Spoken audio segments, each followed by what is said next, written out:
Okay, let's do this. Let's do some of these. That's how we warm up for every show. Did you know that? We say red leather, yellow leather. Red, leather, yellow leather. Wow, that's hard. Have you been like taking improv classes or something? Are you okay, Sylvie? Were you close to a theater? Did you walk by Broadway? Broadway. Okay.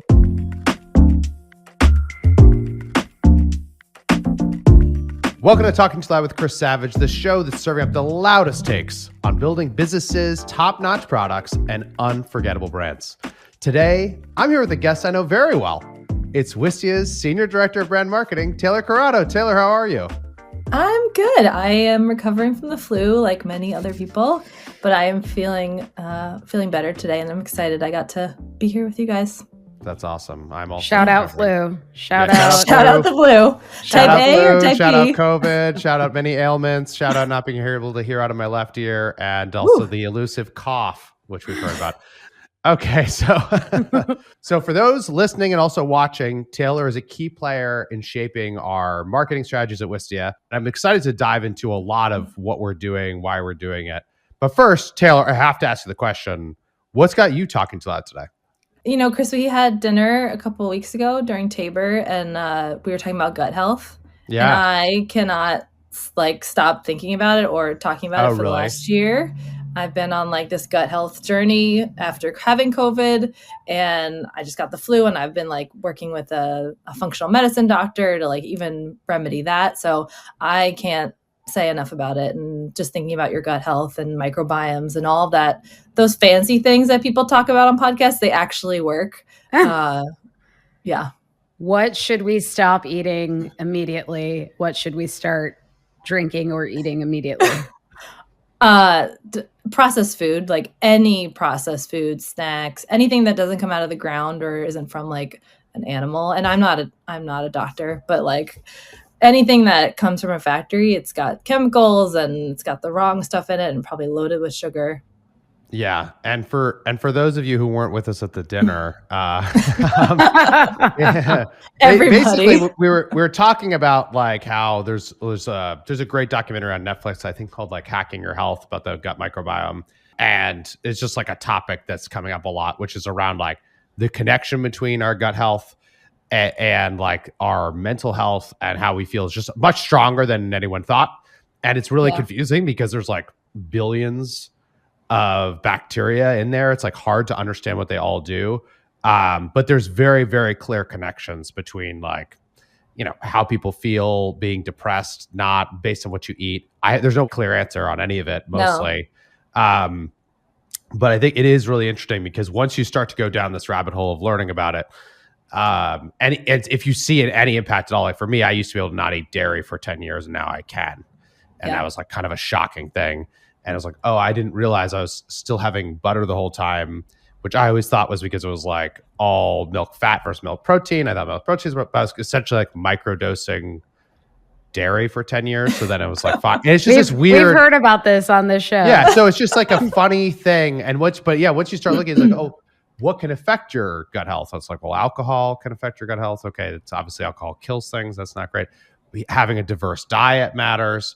But then you could get into the weird zone of well, chlorine in the water and fluoride. And this is how people spin parasites, out. Everybody has a parasite, apparently. I have a couple. Everyone has them. Guys. But yeah. You're going to we're not doctors. We're not doctors. We'll be very clear. Marketers. No advice. Doctors of marketing, perhaps. I will give no advice. Look at that. I will give no advice except if you have issues that you can't pinpoint, get a gut map. Understand what's going on in your gut. It's expensive, but you know what? It's worth it. That's awesome. Okay. All right. So let's move from exciting gut news. There's no good segue from this. We're going to make it happen. To some of the bold marketing changes that are happening out there. Oh. And I think specifically, I want to talk about the resurgence of more brand-driven and creative marketing versus performance marketing. So, can you help us set this up, Taylor? What's happening? What are you seeing? And why is there like this shift back towards brand? Yeah.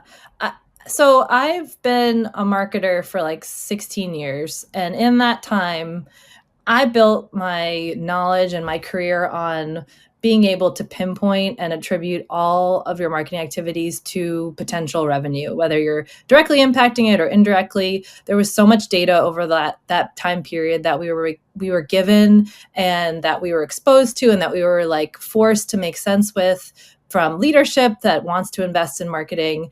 And that was great. Like you could really prove out why you're investing in marketing, what's working, what's not.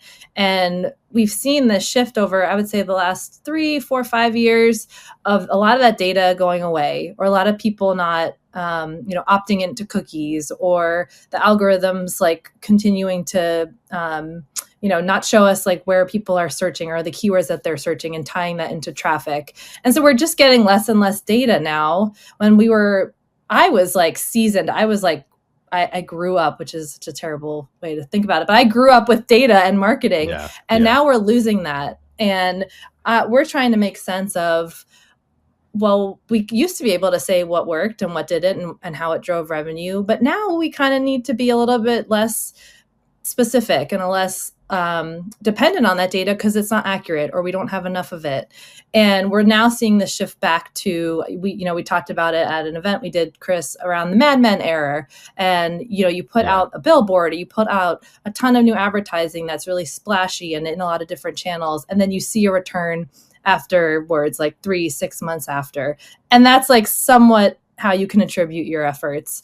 And so we're getting back to that place of, there's so many places to market, so many channels people are interacting with, and you can't measure it directly anymore. And what do you have to do as a marketer to shift that mindset? Is it hard to shift that mindset? I'm finding it really hard, not for myself, but partnering internally, like with our other marketing leaders that are used to having that data, are used to be able to connecting the dots, proving or like at least justifying, hey, we should be spending this much money on an ad campaign, but we might not be able to track it down funnel. We just kind of have to see if it overall lifts signups or customers. And I think a lot of people outside of like Wistia, other marketers, are struggling with just continuing to justify marketing investment overall. It's always been a challenge, and now it's kind of going back to being a bigger challenge because they can't prove the one-to-one impact. It's also, I think, it's one, we do are areas of the funnel where we do have quote perfect data, right? Like once someone hits the website and signs up, they've told us who they are. We can see how they interact with the product. Like we're using that information all the time to refine and improve the product and interstitials and all these different things. Like this is like a normal thing, but that's like what ends up often happening is that the attention goes to the place with the perfect data and doesn't go to the place where the data isn't perfect. But of course, we're like, you only get the people after they've signed up. So that's actually like an outcome of some other work. So if you want more signups, you need more of the inputs. So the question is, what inputs drive the signups? And that's the hard part. That's where you're missing the data. And so that's where the mad men and the mad women exactly get to play. And it's basically like what we've been talking about. Taylor and I have talked about this a lot and like tried to help people. So it's like, when you do a campaign and you had none of this data, like nothing was online, it had to be simpler. It was like, well, we did this big campaign in Q1 and we increased spending by whatever, 100%, 50%. And look, sales went up 50% or 100%. Like that probably worked. Like, great. And then it was like, that's what you had. And so we have to figure out how to do that in the right places and get like a lot of the right qualitative data and understanding, and in other places be like, no, actually here you do have perfect data, so you should treat it differently. And I think it's like these two things at once, it seems like it creates the friction. Yeah. And I think what it shines light on is you need to know who your target customer is and where they are on the internet or at events. Like you need to be even more clear and specific on who you want to sell your product to, because if you know where they are and you know if you can target them on these ad platforms on social, you know that you're in front of the right audience, you know that you're like focusing on the right demographics or the right industries or the right job titles. And you hope that if you get in front of them enough where they are, they will come and find your product when they're ready to buy. And I think if you don't have that, if you don't have a clear vision and you haven't talked to your customers enough and what their pain points and problems are, you're kind of shooting in the dark, and you're going to try a lot of different things that might not land and then might not result in any kind of uplift. Can you talk about the brand surveys? Because I've gotten this question too of like, well, how do you know if like you're building a brand, or like, how do you know what people care about? And I've said, oh, we do these surveys, but like, what is actually, what explain what that process is to folks, and like what kind of data we get out of it? Because I think not everybody is doing this, even though maybe like 50 years ago they all would have. And I find that we make a lot of decisions based off of what comes out of them. So could you just kind of set that up? Yeah, I think so. Our brand tracker survey, we do it twice a year. It's usually like in the spring and then at the end of the year. And we've set out like that target audience, that demographic, the job responsibilities, the company's level investment in, for us, video marketing. And so we've had like this criteria of who we want to get in front of and get feedback on. And that hasn't really shifted too much. We've been doing this for 3 years now. It's pretty consistent to keep the data consistent. And we survey up to 500 people within that audience. And we don't include people that have done it in the last, I think, 2 years. So it's fresh data. It's not like the same audience hearing about us multiple times. And we're asking them very basic questions. Like we try to get unaided awareness, which is they bring up Wistia to an answer of a question of what video marketing platforms are you aware of? And they type in all of the freeform brands that they can think of, and we hope Wistia comes up. So that's unaided. And then aided awareness is we give them a list and they choose ones that they've heard about. So we try to track that over time. We've done that over the last 4 years. Those are like the top line metrics that we look at from that survey. And then we dive deeper into how much are they investing in video marketing? What are the barriers and drivers of them adopting a new platform? How have those changed? And those can include features, they can include pain points that they have internally. And then at the end of the survey, we usually show them an ad set or a campaign that we had in market for the last 6 months. And we gain their interest and if they resonate with it and the messaging. And so we get some nice feedback on campaigns that we've run previously. And so we've been using it to kind of keep our focus on the same audience. I don't think it's shifted too much based on the feedback, but it has definitely validated the investments we're making on the brand side at the top of the funnel, the content we're putting out there, and the messaging we're trying to get out there. It's also without like giving too much away, because if you were to see, there's a lot of secrets in there. It's like, it's very top interesting. Secret. It's extremely top secret. But like some of the things that have been pretty interesting is like, oh, these specific channels, people will tell us like they heard about us specifically on these channels. So I was like, oh, well, we tried 4 different things. We tried to look at the data. Each place we looked at like, what's the like cost per 1,000 people seeing this ad and like how much traffic came from it. It's hard to tell. And then we've seen in like the qualitative service, like, oh, actually this one was like way more impactful than the others. Yeah. And we've also seen things like the shifting demands that people have on like how they even prioritize buying a product like Wistia. And so that ends up coming back and impacting the messaging, and that ends up coming back and impacting the creative. But then it impacts often like things throughout the funnel, pages, emails, like even sometimes like how we want to prioritize just explaining what it is we do. So it's just a really interesting thing, I think, because if you haven't done this, it's hard to tell like how valuable is it. And you do it 3 years, you do it a few times a year, you can really see these trends and changes. And it's something that's, I don't know, to me, it feels incredibly old school and also like super, super relevant and important today. It's so funny because I like just as a consumer have filled out surveys where brands or, brands where brands that are doesn't like, surprise me. brands are like, how did you hear about us? Yeah. And I'm always like, what's like, I don't give it much thought. I'm not like, oh, they really need to know the answer to this question. But the way that you just broke it down, it makes so much sense why that information is so valuable and how, as a customer, if you share that, you can get way more things that are just way more specific to you and your needs. It is crazy how helpful that information can be. There have been a bunch of times that we had like a theory on something, and then we saw like self-reported. What did people say? I was like, okay, that's like tremendously more than we thought, or way less than we thought, or this like referral thing performs far better if you look at a sign-up who's referred, for example, than someone who's like, some other channel. And those things add up to make big differences, actually. There's a lot of that soft stuff that ends up, it can change product roadmaps. It changes it changes like positioning. It changes so many different things. Yeah, we could go on this for a long time. Let's talk about some of the ways that we are leaning into more brand-driven creative marketing. Yeah, so I think first I want to say we are very fortunate to have a very big creative team and video team. And I think a lot of marketing teams out there have a quarter of what we have in terms of resources.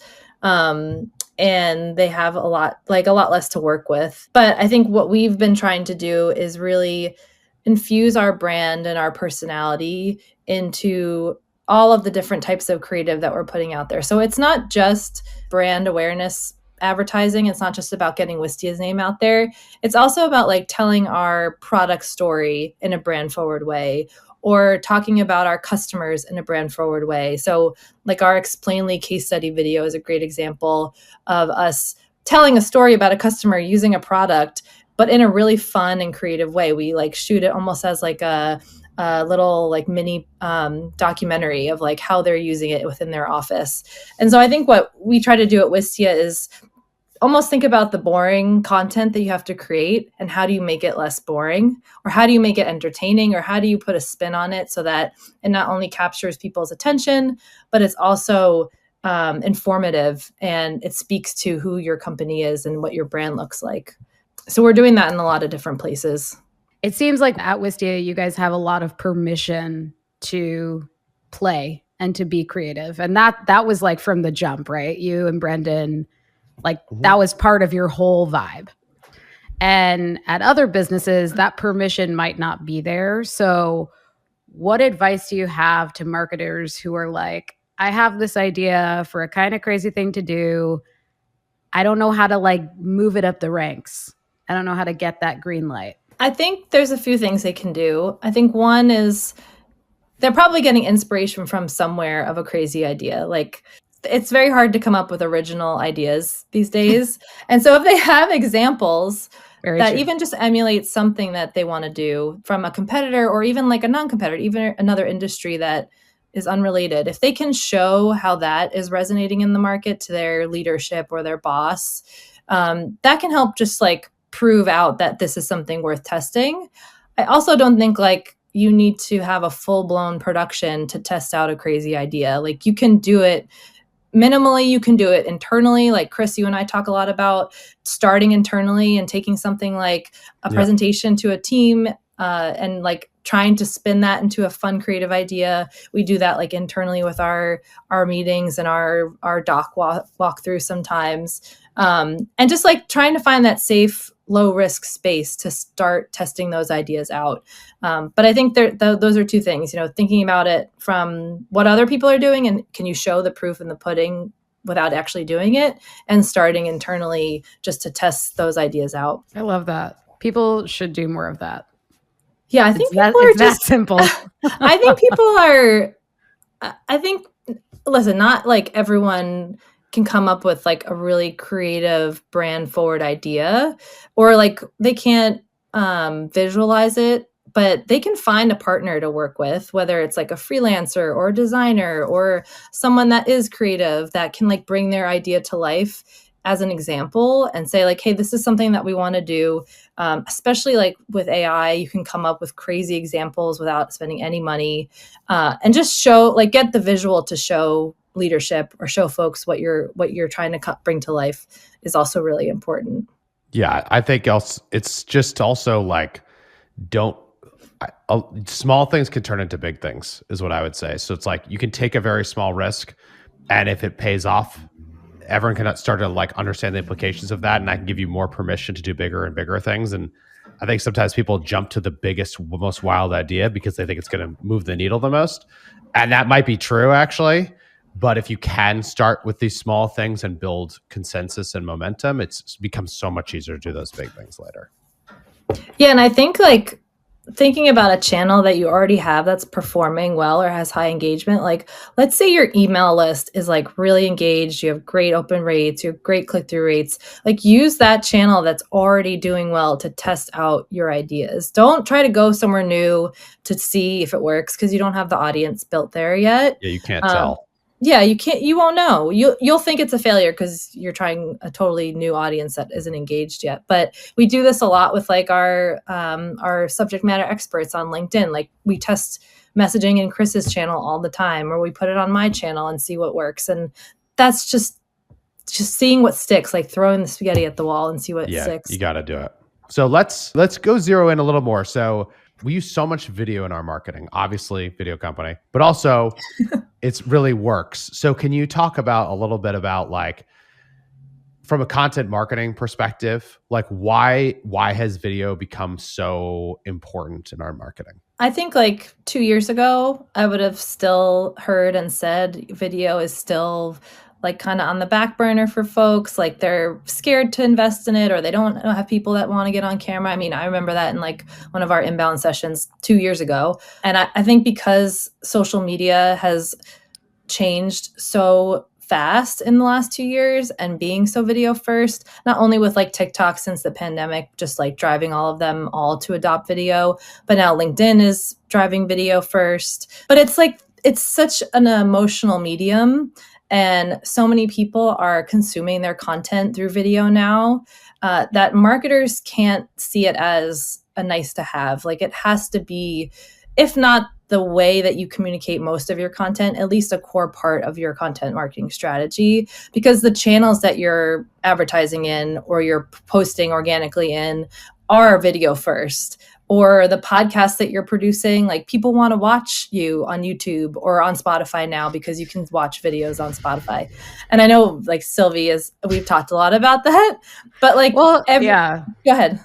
No, just that I think our journeys to get camera ready or to like feel comfortable on camera are very real. And like a lot of people can relate to that fear and something that I think I've come to learn from doing Talking Too Loud and from being around Wistians who are becoming like way more social media friendly, let's say. It's all still you. You're still doing the same stuff. It's just like now you can see my hands flapping all over the ceiling. Ceiling? Or, yeah, they're always flapping on the ceiling. You're a true bird. I'm a bird. But I mean, like, what has your journey, I guess, been like to get on camera? And do you have advice? Why are you still laughing at the bird? Hands flapping on the ceiling is just a very funny thing to say. It was. I know. I don't know. I was trying to say like above. No, it's like AI you out of control. I understand. These are the tangents that we could go down. Keep going. Yes. Sorry. But to the point is like, how has your journey to become sort of like more comfortable on camera? Yeah. How has that gone? I hate being on camera and I hate being on stage. I know I'm on camera right now, which is hilarious. Oh, really? I've had stage fright since I was like a kid. Like I never wanted to be in the plays. Yeah, I never wanted to be. I would have never guessed. Oh, no, you crushed it. I had like crippling anxiety as a child. So to become a marketer and then having to present in front of like 300 people was terrifying for me when I was early in my career. I remember I like definitely got sick the first time I had to present in front of people at an event. But I like kind of stopped doing it for a while and like didn't need to. It wasn't part of my role. And then I think honestly, like in the last... Well, first of all, I did a lot of webinars. I would host a lot of virtual events where I was on camera, but like mostly presenting slides. And that just got me comfortable presenting. And I would do it solo and you don't see people. So it like just gets you more comfortable in that style. Yeah. And then I started doing more speaking opportunities with other people, like joining panels or co-presenting. And that like takes the edge off of it. But I realized like all I need to do is I just need to keep doing more of it and care less and less and less about what people think like in the audience, and just know that like I put the time and effort into what I'm presenting. I practiced. People are going to hate it. People are going to love it. People are going to feel in the middle about it. And that's okay. I just need to get more comfortable doing it so that I can continue to do it, whether it's behind camera in a studio or up on stage. And I've gotten to the point where like I get nervous, but I don't get like stage fright, like want to die on stage anymore. Congrats. That's a big, yeah. That's a big thing to overcome. It's hard. Yeah, it's hard. That's hard. That's really real. Well, and also as someone who has known you, I think only probably since you haven't had stage fright, I'm like, oh yeah, Taylor's up presenting at these things. She's doing great. Like you seem totally confident. So yeah, no, I'm sweating. That's awesome. See, sweating bullets. We all have imposter syndrome, to call back a previous episode. We all have it, but doing the thing is a way to get rid of it. Yeah. Doing the thing. I did a podcast with Marketing Millennials a couple months ago, and I was like, I'm not listening to what I said. One, I don't like hearing my voice. Like, I don't want to listen to my voice back. And then I was like, you know what? Let me just listen and see what the hell I said, because I probably felt like I rambled. And I listened, and I was like, oh, that wasn't that bad. Like, that wasn't as bad as I thought. And that actually gave me like a little boost of confidence that like, I know what I'm talking about. I did not prepare at all for that episode. There was no questions. So I think like the repetition and the practice, like I know people say that, but like you just gotta do it, and you gotta say yes, even if you don't want to. Well, it's like, it's so much of it is like, it's actually, normally we don't get nervous just like in a conversation. That's right. Like right. In a meeting, you're just like, you're stating your opinion or whatever. And it's like, I kind of feel like it's a journey towards like removing filters and stuff to try to get to that same place where you almost forget that it's being recorded. Yeah. And then you're most yourself. So you're your most like comfortable and like hopefully the most like confident. And then it is even easier to say the things that you care about, which are like because you're not second guessing yourself if you're saying something that someone else might not, like an opinion someone else might not say or whatever. That might actually be more interesting and compelling too. So it's like this, how it's just removing the layers to just hopefully be yourself. It's just very, very hard to go from like having a random conversation thinking no one's ever going to hear this again. I can mess up at any moment. You're not. And then to record it and have that other pressure. I don't know. Young in my career, like I thought there was a way you had to be and present, and it had to be polished and perfect, and you had to know every one of your lines.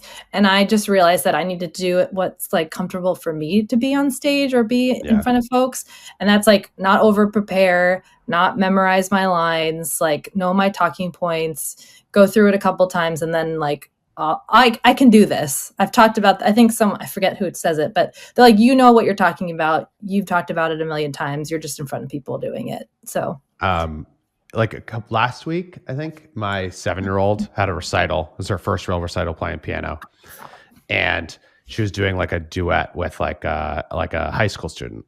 And she woke up and she was like in a horrible mood. And she just was like, not herself. And I was like, Olympia, are you okay? Like, what's up? And she couldn't explain it. Then I was like, are you nervous about the recital? And she's like, yeah. She's like, what if people laugh at me? And she's like, amazing. She's such a great pianist. So I was like, when I get nervous, like I just practice a lot. I just practice so much that like I can just like do it in my sleep. She already knows the thing. But it was really interesting to see a kid who's like, I felt like myself too. Like when I was a kid, I'd get so nervous about this. I mean, I remember vividly doing a piano recital, not practicing, feeling like I did really poorly, and I gave up the piano. So that was like my experience. But it was like really cool to see her go, and she spent like a half an hour and just kind of did it. And then like she also was going to spend a half an hour before the recital doing it. And then she's like great and crushed it. But like she couldn't even pinpoint the feeling that she had. She couldn't even explain what it was. It was like this innate feeling like inside of like, oh, I'm going to be seen by others or whatever. And it's like, I don't know. I just find it so interesting to see that in a kid and then think about what it takes as like an adult. Like this is hard for kids. This doesn't come naturally to most people. Yeah. But like through practice and repetition and doing it over and over again, like that is ultimately what gets us to a place of like actually just making it seem as like you were by yourself just playing. Yeah. Let's go into co-marketing. So we've done a lot of co-marketing. It's been really successful for us. But like for people who don't know, like what is it and why do you think it's underrated? So co-marketing is when a marketing team at one business and another business collaborate on content. Have a baby. Where they collaborate on a campaign to a shared audience. So let's say Wistia is going to partner with, oh my gosh, Apple. No.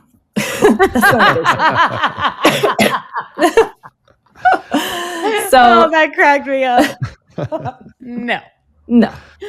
So a good example of co-marketing would be is if Wistia was partnering with Jasper AI. So they're an AI content generation company that targets marketers at very similar company sizes as us, at SaaS businesses or B2B businesses.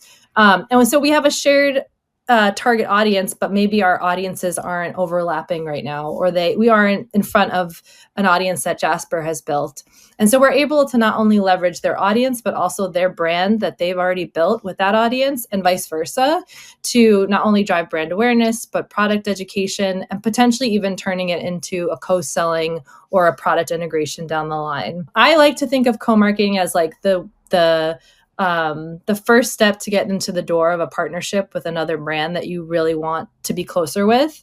It's an easy way to do it. It's usually free. Like it's usually a trade content, trade lead gen, trade audiences, and see what happens. We found it really successful, especially with our webinar strategy of just getting in front of the audiences that we're looking for that we just haven't been able to connect with yet. Are there any things that people should be aware of before they co-market with somebody else? Like, do you kind of like have guardrails so you're not just like throwing spaghetti at the wall, for lack of a better phrase?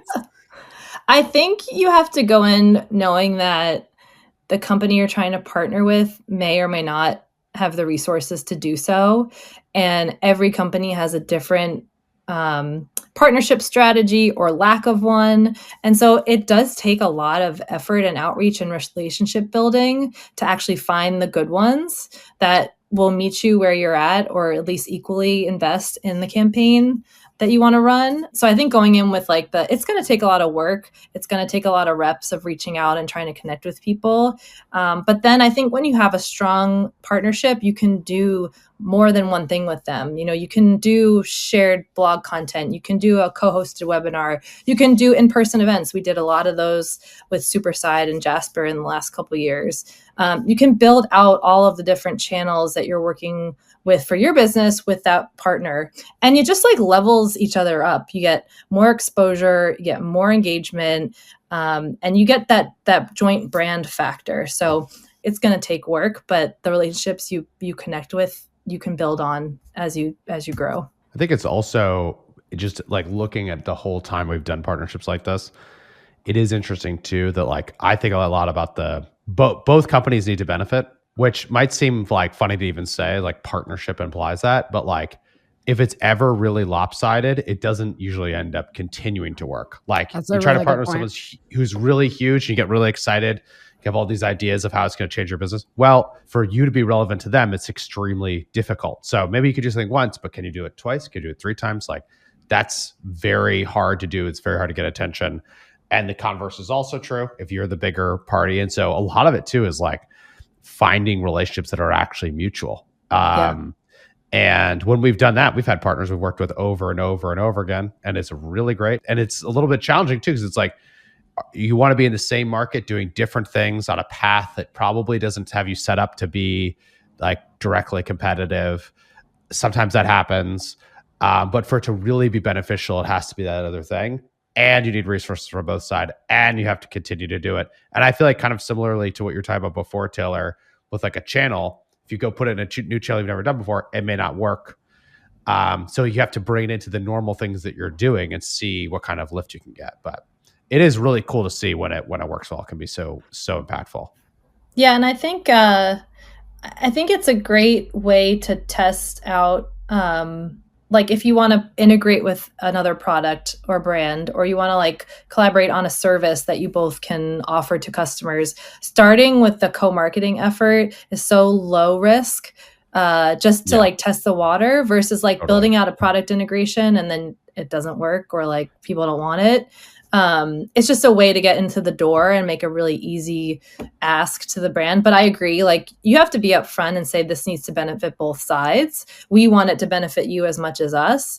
And I feel like when you're upfront about that, the relationship can start really strong and you find the common ground where you'll both benefit in the long run. Yeah, totally. Okay, awesome. Look, we could just keep going. Obviously, there's like this could have been 2 hours. We're just barely scratching the surface. So I think we'll have to like dig into this again. But I would be remiss if we didn't actually get to give you your own wild card segment, Taylor. So get ready. Oh boy. Buckle up. We have a few questions. We're going to ask them fast and see what you come up with. So first one, what's a recent campaign you're obsessed with? Not your own though. No, not my own. The recent Away luggage and White Lotus collab, it launched like this week. I have been a big fan of Away forever. I have all my luggage is Away luggage. They used to do these collabs all the time, and I just love what they did with this one. They have like the whole White Lotus vibe on their website. The luggage is beautiful and so on brand. I'm obsessed with it. And White Lotus is coming back, right? I would hope so. That would be very I think the new awkward timing. Is dropping soon. Yeah, it's dropping. Mutually beneficial. Yeah. Mutually beneficial. What's a book, a show, or podcast that you can't stop recommending? Okay, so I'm like not a big podcast fan, but I have recently been listening. I know. I'm sorry. My poor ears. I'm just not in the car as much, and I think that's where I would listen to it the most. But the Mel Robbins podcast, I've gotten hooked on her recently with her new book, The Let Them Theory, and I think she's got so many great little nuggets of help and advice. I'm all about the small incremental improvements versus like the big swings, and I feel like she does that really well. So Mel Robbins podcast. That's awesome. I'll have to check that out. Yeah. What's your favorite Wistia feature you can't live without? I would have to say the one I probably use the most is in our analytics. It's how many hours were watched or spent with the brand.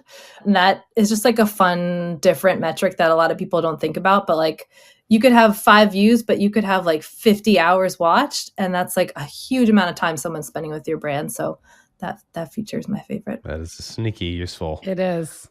And what's the most unexpected lesson you've learned in the last year? This one's so hard. Stumped me. Unexpected lesson. It doesn't have to be that grand either. Just like a lesson. I think the unexpected lesson I've learned in the last year is consistency is so key in all things in life. And it's not about drastically improving anything quickly, but it's like the long-term investment and focus and just doing the thing over and over again, which I'm a fan of routine, so it works. But I've realized how important it is in all parts of life. That's awesome. And obviously, I agree. So great. Well, look. You didn't tell me to say that. No, I didn't. No. Just very well. No. Taylor, thank you so much. Where can people connect with you if they have questions or want to learn more? You can follow me on LinkedIn. You can find me at just Taylor Corrado on there, and I'll chat with you or DM you. Or ignore you. So ignore you. Yeah. So just have to send something compelling. It's LinkedIn. Keeping it real. Keeping it real. Keeping it very real. All right. Thanks, Taylor. Thank you. Well, that was fun chatting with Taylor. I can't believe that's the first time we've had her on the show. She's one heck of a guest. Yes, she's great. It's fun also, I think, to dig into a lot of the nuts and bolts of how we think about this stuff and is like, impacting things we do at Wistia every day.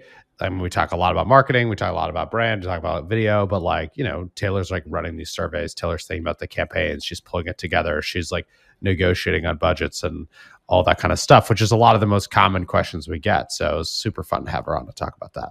Yeah. And I think this mindset shift that we talked about at the top of, being in a more creative, less data-driven era of marketing, like I could see how that would be hard for folks who, like she said, kind of grew up with this very performance marketing mindset. Yeah. But it also seems like pretty liberating. Like I feel like creative teams I don't know how cool that you get to be part of this like engine that gets to dream up wild ideas. And I think that's exactly right. I think for the right person who's been looking for to do those big creative things and like take big risks with the brand and really hone in on like your own taste of like what's going to resonate and like, are you right or not? Can you make your taste better? Like this is like an unbelievably exciting time.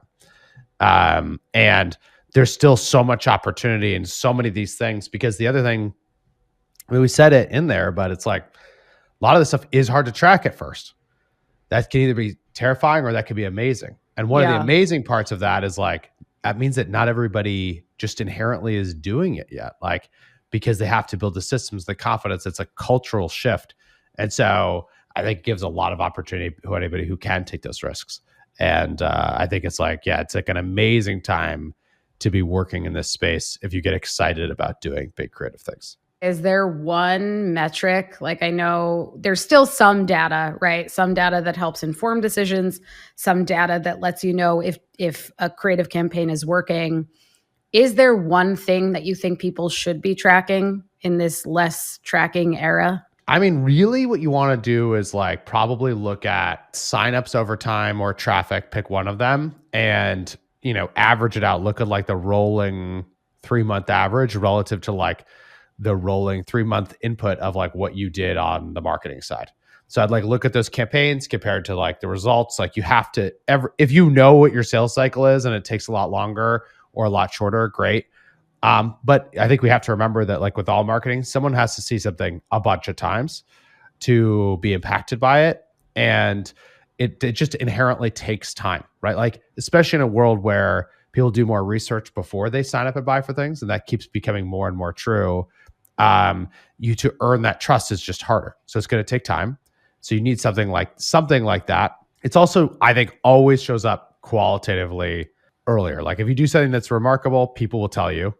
They're just not going to tell you in other ways. They're going to tell you in the sales call. They're going to tell you in support. They're going to tell you because they ran into you in person. I can't tell you how many times I've met with someone in person at some conference like, oh, hey, I love that thing that you did. I was like, well, you didn't tell me before. And that's totally fine. That's human nature. But like, we don't tell all the people like of the things that we're like impacted by every day. But if we have a reason to, because we happen to be talking to them about something or ran into an issue or whatever, then we will tell them. And so you just have to keep your eyes and ears open to that, I think. Love it. Listeners, viewers, keep those peepers and ear holes open. Okay. That's a great way to end that. So that was this episode of Talking Too Loud. Thanks for joining us. You can subscribe at Wistia.com. You can go to the Talking Too Loud link and you subscribe via email or RSS. Find us wherever you listen to, wherever you watch podcasts. You can also always email us at talkingtooloud@Wistia.com. And you can find Sylvie and I both on LinkedIn. Until next time, keep on talking. You think that'll work? Okay.